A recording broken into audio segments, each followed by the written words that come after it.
తెప్పిస్తుందా ఉంది అరేంజ్ చేసిందా చేయలేదు మరి ఆ లోపాలు చేస్తున్నారు అది పైన చేద్దాం ఎందుకంటే వర్ధంతి కదా.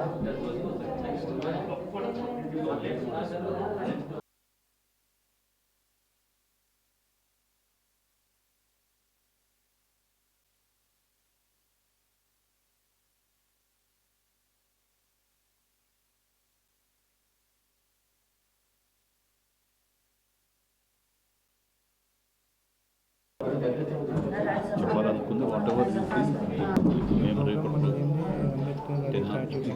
ఇక్కడ స్టార్ట్ అంటే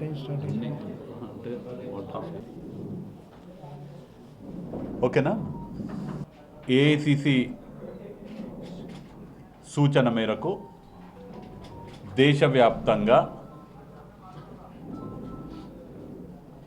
ఈరోజు ఉన్నటువంటి రాజకీయ పరిస్థితుల దృష్ట్యా భారతదేశంలో ఇవాళ ఏ రాజ్యాంగ పునాదులపైనైతే భారతదేశం నిర్మితమయ్యిందో ఆ పునాదులకు బీటలు వేస్తూ ఆ పునాదులని కదిలిస్తూ భారతదేశ రాజ్యాంగాన్నే మార్చాలనే కుట్ర జరుగుతున్న నేపథ్యంలో భారతదేశ అస్తిత్వాన్ని కాపాడాలని అనుకునే ప్రతి ఒక్కరు కూడా భారతదేశంలో సమన్యాయం ఉండాలి, సమానత్వం ఉండాలి, ప్రతి పౌరుడికి సమాన హక్కులు ఉండాలని భావించే వాళ్ళందరూ కూడా రాహుల్ గాంధీ గారు వారి పోరాటానికి మద్దతు ఇవ్వడం జరిగింది.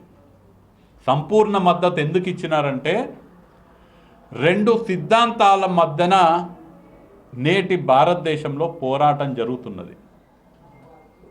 ఒక సిద్ధాంతం భారతీయ జనతా పార్టీకి సంబంధించినటువంటి పెత్తందారులకు బలోపేతం చేయాలనే సిద్ధాంతం భారతీయ జనతా పార్టీది. సమానత్వ సిద్ధాంతము మహాత్మా గాంధీ గారు, జవహర్లాల్ నెహ్రూ గారు, అంబేద్కర్ గారు చూపించినటువంటి దారిలో సమానత్వ సిద్ధాంతం కాంగ్రెస్ పార్టీది. రాజ్యాంగాన్ని మార్చాలే, కాన్స్టిట్యూషన్ని పూర్తిగా మార్చాలనే ఆలోచన భారతీయ జనతా పార్టీదైతే రాజ్యాంగాన్ని బలోపేతం చేయాలి, రాజ్యాంగం ఏ పునాదులపైనైతే నిర్మితమైందో ఆ పునాదులని బలోపేతం చేయాలనే సిద్ధాంతం కాంగ్రెస్ పార్టీ సిద్ధాంతం.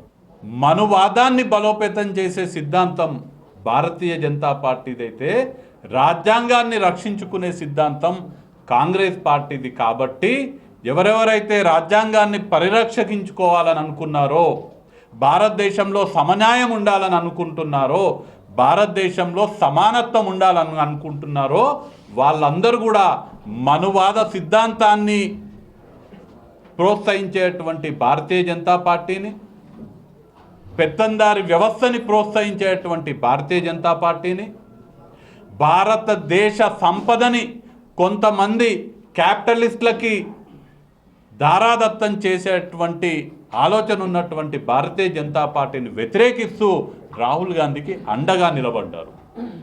ఈ నేపథ్యంలో రాహుల్ గాంధీ గారు చేస్తున్నటువంటి ఈ పోరాటాన్ని చూసి భయపడ్డటువంటి భారతీయ జనతా పార్టీ, కాంగ్రెస్ పార్టీ రాహుల్ గాంధీ గారి మీద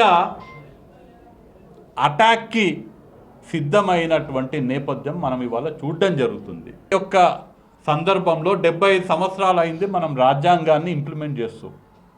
ఆ సందర్భంగా కాంగ్రెస్ పార్టీ తరఫున రాహుల్ గాంధీ గారు లోక్సభలో అపోజిషన్ లీడర్గా ఉంటూ, మల్లికార్జున్ ఖార్గే గారు రాజ్యసభలో అపోజిషన్ లీడర్గా ఉంటూ, పార్లమెంట్లో ఈ 75 సంవత్సరాలు దాటిన సందర్భంగా మనము స్మరించుకోవాలి, మన రాజ్యాంగాన్ని, రాజ్యాంగ నిర్మాత అంబేద్కర్ గారిని స్మరించుకోవాలి అనే ప్రతిపాదన తీసుకొస్తే స్పీకర్ గారు దాన్ని ఆమోదించినారు. కానీ ఆ సందర్భంగా అమిత్ షా గారు, భారత హోంమంత్రి గారు అమిత్ షా గారు అంబేద్కర్ గారిని కించపరుస్తూ చేసినటువంటి వ్యాఖ్యలని కాంగ్రెస్ పార్టీ యావత్ భారత జాతి తరపున తీవ్రంగా ఖండించడం జరిగింది.